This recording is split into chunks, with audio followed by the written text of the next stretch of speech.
नमस्कार दोस्तों। चलिए आज गणित का एक बहुत ही मजेदार और जरूरी कॉन्सेप्ट समझते हैं, एसिम्प्टोट, जिसे हम असममित रेखा भी कहते हैं। तो शुरू करें। अब स्क्रीन पर जो दिख रहा है उस पर जरा गौर करें। एक बैंगनी रंग का कर्व है ना? और ऐसा लग रहा है मानो ये कर्व इन सीधी लाइनों का पीछा कर रहा हो। देखिए ये कितना करीब और भी करीब आता जा रहा है, पर ऐसा लगता है कि ये इसे कभी छू ही नहीं पाएगा, है ना अजीब? तो यही सवाल है, आखिर ये अदृश्य लाइन है क्या, जिसके एक कर्व इतना इतना ज्यादा करीब तो चला जाता है पर उसे कभी छू नहीं पाता। ये गणित का एक छोटा सा रहस्य है और आज हम इसे सुलझाने वाले हैं।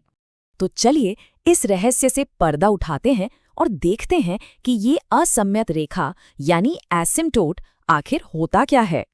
बहुत ही आसान भाषा में अगर कहें तो एसिम्प्टोट वो लाइन है जिसके पास कोई कर्व जाता तो है लेकिन उसे कभी छू नहीं पाता। बस ये एक तरह की गाइडलाइन है जो हमें बताती है कि कर्व इन्फिनिटी पर जाकर कैसा बिहेव करेगा।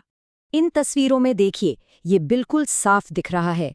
चाहे ग्राफ तिरछा हो या सीधा, वो जो हरी लाइन है यानी हमारा कर्व, वो गुलाबी डैश वाली लाइन यानी एसिम्प्टोट के पास और पास आता जा रहा है। ऐसा लगता है जैसे कोई अदृश्य ताकत उसे अपनी तरफ खींच रही है। और मजे की बात यह है कि ये गाइडलाइन सिर्फ एक तरह की नहीं होती, असल में इनके 3 मुख्य प्रकार हैं। चलिए एक एक करके सबको समझते हैं। तो सबसे पहले बात करते हैं खड़ी यानी वर्टिकल एसिम्प्टोट की। नाम से ही साफ है, ये एक सीधी खड़ी लाइन होती है। स्क्रीन पर बाईं तरफ वाला ग्राफ देखिए जरा, ये एक वर्टिकल एसिम्प्टोट का परफेक्ट उदाहरण है।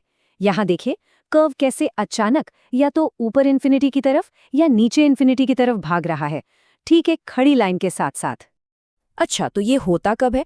देखिए इसका सबसे ज़रूरी पॉइंट ये है कि ये तब होता है जब फंक्शन किसी वैल्यू के लिए अनडिफाइंड हो जाता है। मतलब जब हम मैथ का कोई नियम तोड़ रहे होते हैं, जैसे 0 से डिवाइड करना। जैसे फंक्शन y = 1/x को लेते हैं। अब सोचिए, जैसे ही x की वैल्यू 0 के करीब जाएगी, y की वैल्यू एकदम तेजी से बढ़कर इन्फिनिटी की तरफ भागेगी। बस इसीलिए x = 0 इस फंक्शन के लिए एक वर्टिकल एसिम्प्टोट है। ठीक है, अब चलते हैं दूसरे टाइप पर, आड़ी यानी हॉरिजॉन्टल एसिम्प्टोट। ये हमें बताता है कि जब हम ग्राफ पर बहुत दूर दाईं या बाईं तरफ जाते हैं तो कर्व का क्या होता है। अब स्क्रीन के बीच वाले ग्राफ पर ध्यान दीजिए, ये एक हॉरिजॉन्टल एसिम्प्टोट को बहुत अच्छे से दिखा रहा है। देखिए कैसे कर्व दोनों एंड्स पर जाकर एक सीधी आड़ी लाइन के करीब आ रहा है और बिल्कुल फ्लैट होता जा रहा है। तो इसका मेन पॉइंट क्या हुआ? ये ग्राफ के उस बिहेवियर को दिखाता है जब x इन्फिनिटी की तरफ जाता है, चाहे वो पॉजिटिव इन्फिनिटी हो या नेगेटिव। चलिए उसी पुराने उदाहरण y = 1/x पर वापस चलते हैं। जब x बहुत बहुत बड़ा हो जाता है, मतलब इन्फिनिटी के पास, तो y की वैल्यू 0 के एकदम करीब आ जाती है, पर ये कभी भी ठीक 0 नहीं होती। इसीलिए y = 0 एक हॉरिजॉन्टल एसिम्प्टोट है। और अब बारी है तीसरे और सबसे अनोखे टाइप की, तिरछी यानी ओब्लिक एसिम्प्टोट। इसे स्लांट एसिम्प्टोट भी कहते हैं।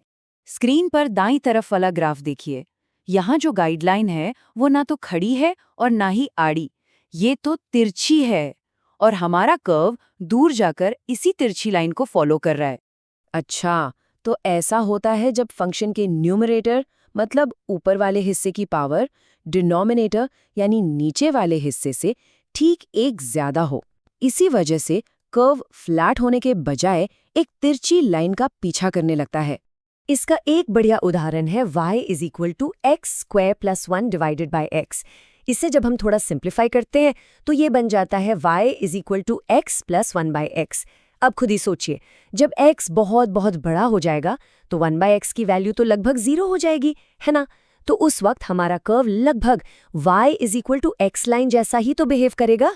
और बस यही है हमारी ऑब्लिक एसिम्प्टोट। तो ठीक है, अब हम तीनों टाइप समझ चुकी हैं, पर सवाल ये है कि किसी फंक्शन में इन्हें ढूंढें कैसे? अच्छी खबर ये है कि इसके लिए कुछ बड़े आसान से नियम हैं, खासकर रैशनल फंक्शंस के लिए। यहाँ डिग्री का मतलब है x की सबसे बड़ी पावर। तो इन नियमों को देखिए, ये एक तरह की चीट शीट है। अगर न्यूमरेटर की डिग्री डिनोमिनेटर से कम है तो हॉरिजॉन्टल एसिम्टोट y = 0 पर होगा। अगर डिग्री बराबर है तो एसिम्टोट उनके लीडिंग कोएफिशिएंट्स का रेशियो होगा। और अगर न्यूमरेटर की डिग्री डिनोमिनेटर से ठीक 1 ज़्यादा है तो हमें एक ऑब्लिक एसिम्टोट मिलेगा। ये रूल्स बहुत काम के हैं क्योंकि इनकी मदद से बिना पूरा ग्राफ बनाए ही हम उसके बिहेवियर को समझ सकते हैं। तो अब जब ग्राफ में छिपी ये गाइडलाइंस हमें दिखाई देने लगी हैं, तो ये सोचना तो बनता है कि गणित में और न जाने कितने ऐसे अदृश्य पैटर्न हैं जो बस खोजे जाने का इंतजार कर रहे हैं।